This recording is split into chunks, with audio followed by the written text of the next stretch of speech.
The UN has called on India and Pakistan to exercise maximum restraint as each side threatens the other in the wake of Tuesday's attack in disputed Kashmir. 1947 ኦክቶበር 2 በፓኪስታን የሚደገፉ የታጠቅ ጎሳዎች ካሽሚር ላይ ወረራ ፈጸሙ።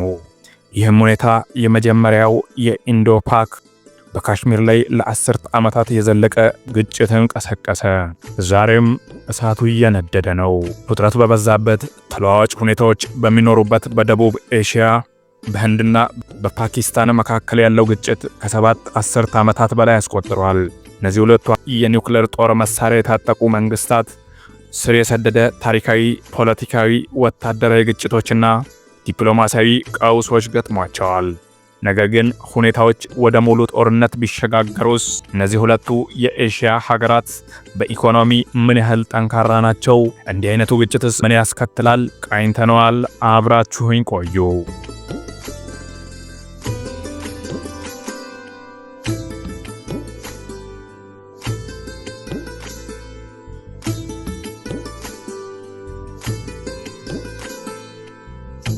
ህንድና ፓኪስታን ሁለቱም ግዙፍ ወታደራዊ ኃይል አላቸው። የህንድ ጦር ከ1.4 ሚሊዮን በላይ አክቲቭ ወታደር ያለው ሲሆን በዓለም ላይ በሰው ኃይል ሁለተኛው ግዙፍ የጦር ሰራዊት ነው። የመከላከያ በጀቱም በ2025 $75 ቢሊዮን አካባቢ ሲሆን በዓለም አቀፍ ደረጃ አራተኛው ትልቁ ወታደራዊ ወጪ ነው። ከ1500 በላይ ተዋጊ ጀቶች ባሉት አየር ኃይል በኒውክሌር ኃይል የሚንቀሳቀሱ የባህር ሰርጓጅ መርከቦችን ጨምሮ በ150 መርከቦች የተዋቀረ ባህር ኃይል የያዘ ነው። የህንድ የኒውክሌር አቅም የደረጀ የሚባል ሲሆን 150 እስከ 160 የሚገመቱ የኒውክሌር አስተኳሽ አፎችን ረጅም ርቀት የማድረስ ስርዓት የተካኑ ዓለም አቀፍ ሚሳኤሎችን ጨምሮ እንደ አግኒቪ ያሉ አህጉራዊ ባላስቲክ ሚሳኤሎችን ታጥቋል። ህንድ በመልሶ ማጥቃት የደረጀች ከመጀመሪያው የኒውክሌር ጥቃት በኋላ አጸፋ መመለስ የመቻል አቅምን ገንብታለች።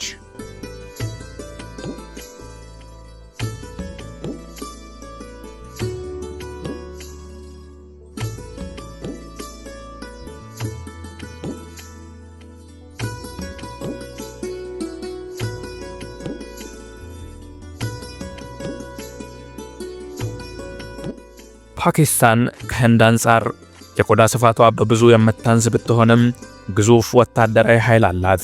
በተለይም ከህንድ ጋር ያለውን ቁርሾ ቀጣይነት ታሳቢ በማድረግ ከ650,000 በላይ የሰው ኃይል ያቀፈ አክቲቭ ጦር 1 ሚሊዮን የሚጠጋ ተጠባባቂ ጦር አሏት።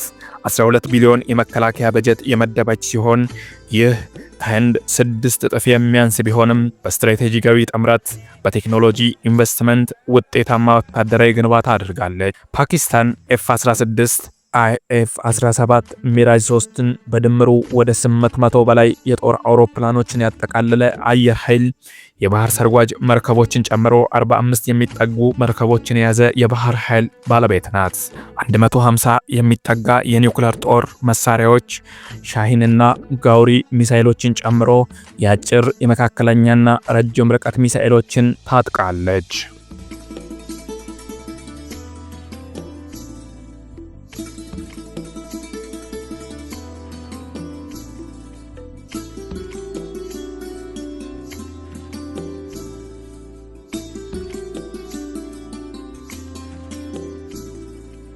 የኢኮኖሚ አቅማቸውን ስንመለከት ህንድ በዓለም 5ኛውን ግዙፍ ኢኮኖሚ ገንብታለች። ከ3.5 ትሪሊዮን በላይ ጂዲፒ በቴክኖሎጂ በማኑፋክቸሪንግ እና በግብርና ጠንካራ ዘርፍ በፍጥነት በማደግ ላይ ነች። ይህን የአገልግሎት ዘርፍ በተለይም በአይቲ እና ሶፍትዌር አገልግሎት ለኢኮኖሚው ከፍተኛ አስተዋጽኦ ያደርጋሉ። በዓለም ካሉት ግዙፍ የሸማቾች ገበያ ውስጥ አንዱ በህንድ ይገኛል። ሀገር ውስጥ ኢንዱስትሪውን የሚደግፍ ለዓለም አቀፍም ኢኮኖሚ ተጽዕኖ አስተዋጽኦ የሚያደርግ ነው።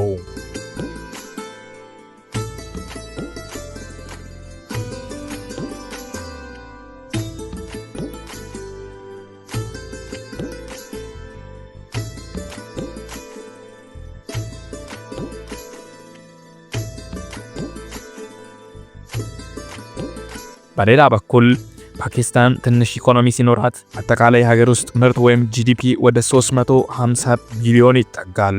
ኢኮኖሚዋ በግብርና በጨርቃጨርቅና በውጭው ሀገር ባሉት ዜጋ ሰራተኞቿ በእጅጉ የተመረኮዘ ነው። ፓኪስታን በከፍተኛ የዕዳ መጠን፣ መደበኛ ባልሆነ ዘርፍና በፖለቲካዊ አለመረጋጋት እየታጀበች ናት።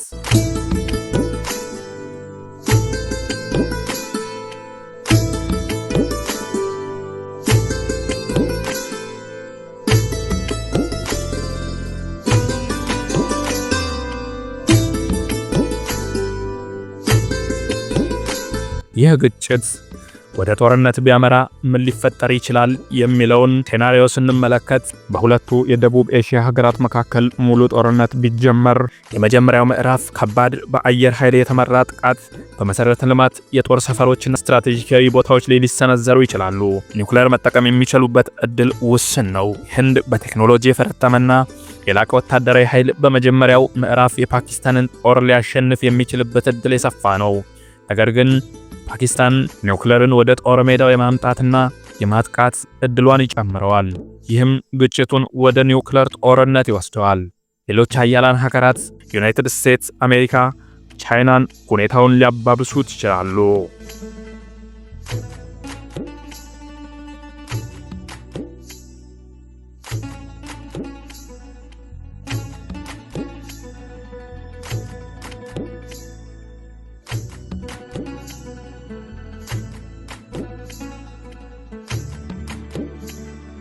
ሌላኛው ሊደርስባቸው የሚችለው ከፍተኛ ተጽዕኖ ነው።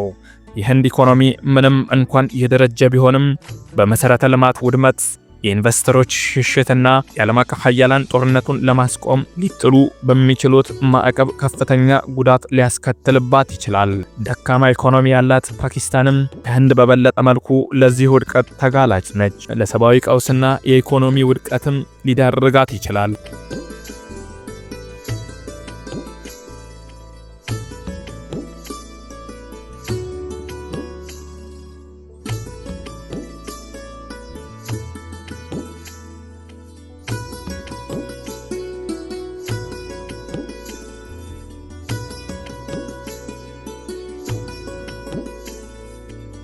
ይህ ውጥረት ተባብሶ ወደ ሙሉ ጦርነት የሚያመራ ከሆነ ቀጠናዊና ዓለም አቀፋዊ ተጽዕኖዎችም ይኖሩታል።